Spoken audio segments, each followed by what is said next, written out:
Right now, Nuburu Inc. is trading at $0.51 per share, reflecting an intraday climb of 0.037, which translates to a 7.74% gain on the day.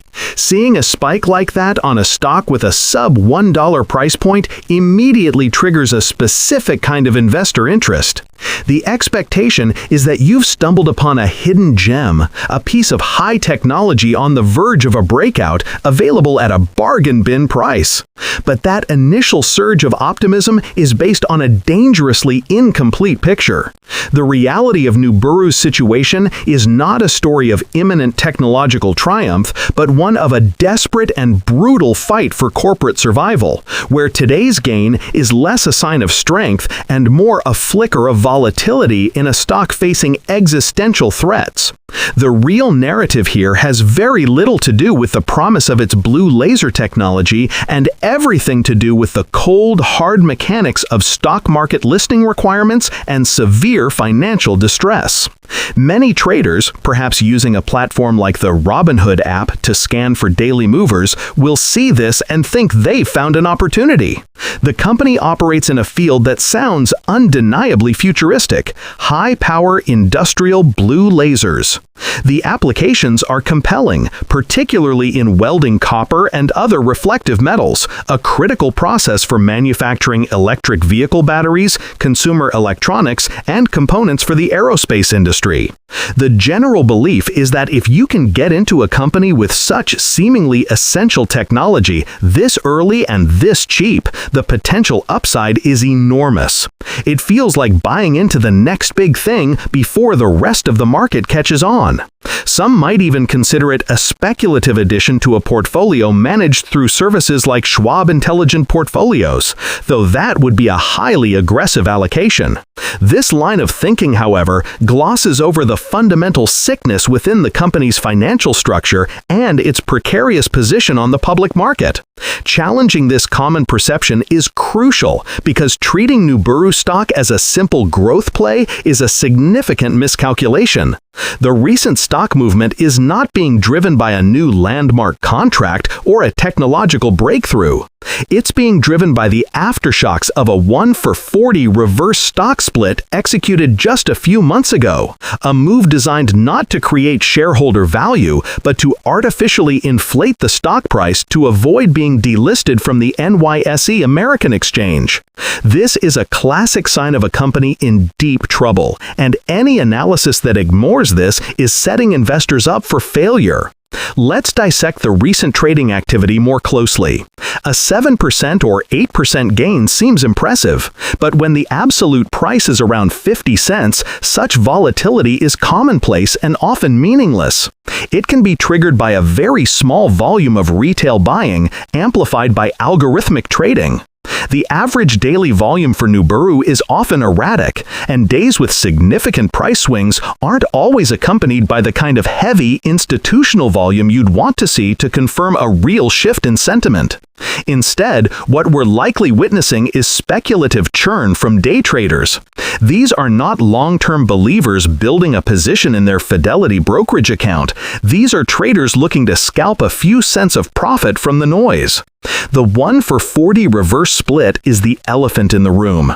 In August 2024, the company consolidated every 40 shares held by investors into a single share. This maneuver took the stock price from the pennies to over $1, temporarily satisfying the exchange's minimum bid price requirement. However, reverse splits are overwhelmingly viewed as a bearish indicator by seasoned market participants. They do nothing to change the underlying value of the company. They simply reduce the number of shares outstanding. Historically, the vast majority of companies that resort to this measure see their stock price continue to decline afterward, as the market recognizes that the fundamental problems, poor performance, cash burn, lack of profitability, have not been addressed. The fact that BRU is already back down to the 0.50 range post-split validates this concern entirely. Furthermore, we have to look at the company's recent filings with the Securities and Exchange Commission. Nuburu has been consistently signaling its need for capital. This often means a forthcoming share offering, which would be highly dilutive to current shareholders.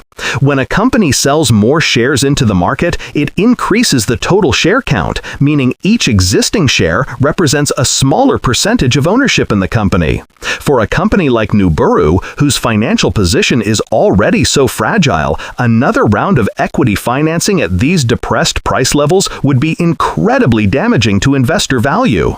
These are the kinds of details that a sophisticated trading platform like Interactive Brokers allows you to dig into, looking past the simple price chart and into the regulatory filings that tell the real story.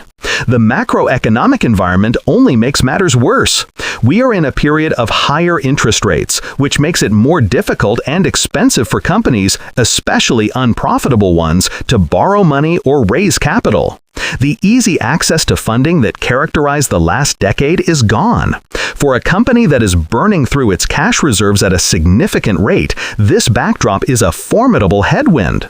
Potential customers in the industrial sector may also be pulling back on capital expenditures amid economic uncertainty, which directly impacts Nuburu's sales pipeline.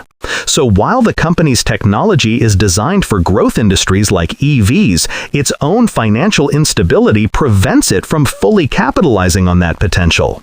It's a painful paradox where the promise of the technology is held captive by the weakness of the balance sheet. This isn't a stock you'd likely find in mainstream Fidelity ETFs or Fidelity mutual funds. Its risk profile is simply too high for that kind of broad-based investment. So, what exactly does Nuburu do? The company's core innovation is its ability to combine the output of multiple blue laser diodes into a single, powerful, and very bright beam. The key scientific principle here is that the 450 nanometer wavelength of blue light is absorbed much more effectively by materials like copper and gold than the infrared lasers that have traditionally dominated the industrial welding and cutting market. When an infrared laser hits copper, much of its energy is reflected away, making the welding process inefficient and prone to defects. Nuburu's blue laser, in contrast, gets absorbed readily, allowing for faster, cleaner, and stronger welds with minimal spatter. This is a genuine technological advantage, particularly for welding the thin copper foils used in EV battery bus bars and connectors. A better weld means better electrical conductivity and a more reliable battery pack. The business model is to sell these laser systems and light engines to industrial integrators and end users in manufacturing. Their past performance, however, tells a story of struggle. Revenue has been inconsistent, and more importantly, the company is nowhere near profitability. A look at their income statement reveals significant and persistent net losses quarter after quarter. Their balance sheet shows a dwindling cash position, which is the lifeblood of any pre-profitability tech company. This high rate of cash burn is precisely why the threat of dilutive financing is so constant. The expectation of a superior technology translating into a superior business has not matched the reality of their financial results.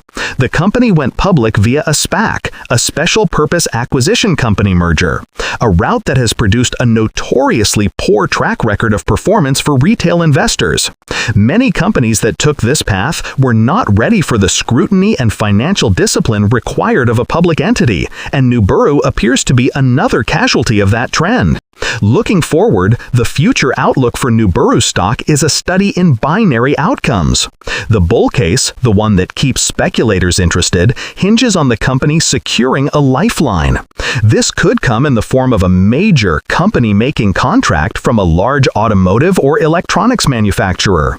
Another possibility is a strategic partnership or even an acquisition by a larger industrial technology firm that wants to integrate blue laser capabilities into its portfolio.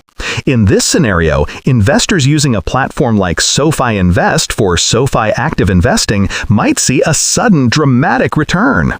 This is the narrow path to success, and it requires flawless execution and a significant amount of luck.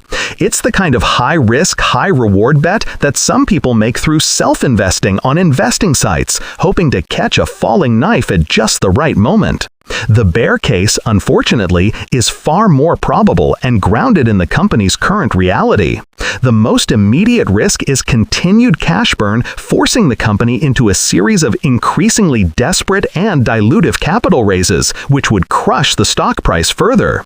There's also competitive risk. While Nuburu has a strong position in blue laser technology, they are not the only players, and larger, better capitalized competitors could eventually close the technology gap. And the delisting threat has not disappeared. While the reverse split bought them time, a continued slide in the share price could put them right back in non-compliance with the NYSE American's rules. If they are delisted and forced to trade on the over-the-counter OTC markets, liquidity would dry up and most institutional investors would be forced to sell, causing the stock to collapse. This is a very real possibility. When considering such a speculative asset, it's vital to use robust tools. Many investors turn to the Fidelity mobile app or Robinhood stock trading for accessibility, but for a deep analysis, the platform